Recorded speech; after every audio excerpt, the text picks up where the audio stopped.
Alright, what's up YouTube? Today we're going to show you the two best ways to straighten out a two-stroke pipe.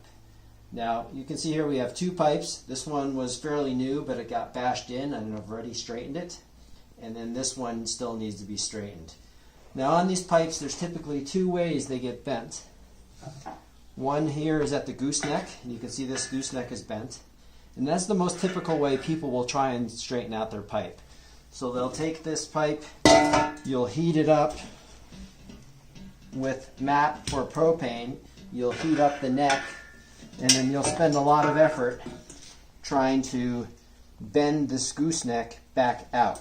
And you can see this one is pretty much still bent, so we're going to need to do that after. But this is the most common way that people try and cure the bent pipes.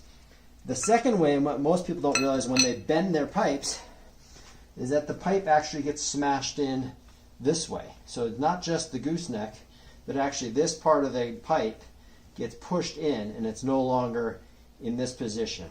And that's the one people don't realize, and that's the one we're going to spend most of the time fixing today. So here's how we do it. So the downside is you need a press. So if you don't have one, they're at Harbor Freight for usually about 140 bucks, or find someone that has a press and you'll be able to fix this really quite easily. Alright, so we're going to straighten out, not the gooseneck, we're going to straighten out the rest of the pipe. And it's all about the angle that you get this on. So you take a piece of wood, get it angled, make sure you have a piece of wood below it and above it. This is about the right angle that you want. I've done it on that newer pipe and it worked great. So you'll position it in the press.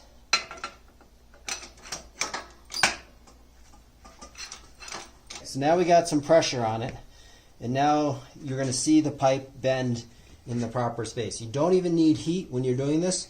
Again, use a soft piece of wood and use those metal plates above it, and you're going to see this gooseneck is going to start to come up.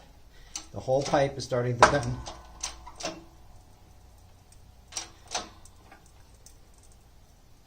And you don't want to overdo it. You can start to hear it.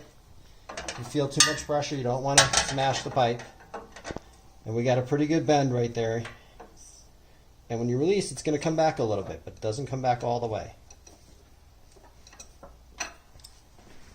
And now you've straightened out that part of the pipe. This pipe is straight. Now we'll probably have to adjust the gooseneck, but we're not going to do that on this video. That's kind of, there's tons of videos out there how to adjust that. Again, just heat and then bend the gooseneck out, which we're probably going to need to do. The most important part is when you're lining up this pipe is that the exhaust port is flush with the pipe. So that's what the springs do.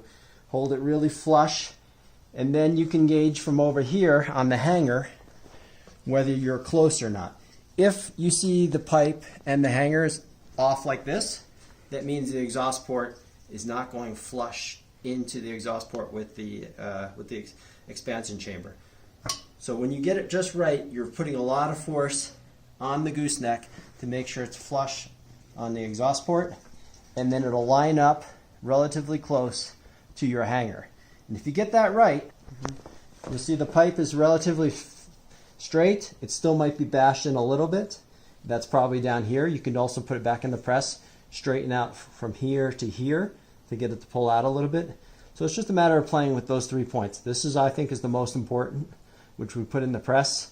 You might need to do another section right here, and then just adjust the gooseneck as necessary, as needed. All right, and one final tip. Here's the new pipe that's already been straightened. If you notice here, I like to put a bead of 1211 silicone liquid gasket right on the tip of the expansion chamber. This sticks on really nicely, and what it does is reduces vibration between the exhaust port and the pipe. It'll last quite a while since it's very high temperature silicone. Sure, you have to replace it if you take the pipe off and you replace it, but you just use a razor blade, scrape it off, put another bead on, allow it to dry for 24 hours, and then mate it back up. So that's a little extra tip if you're getting some vibration on your two-stroke pipe.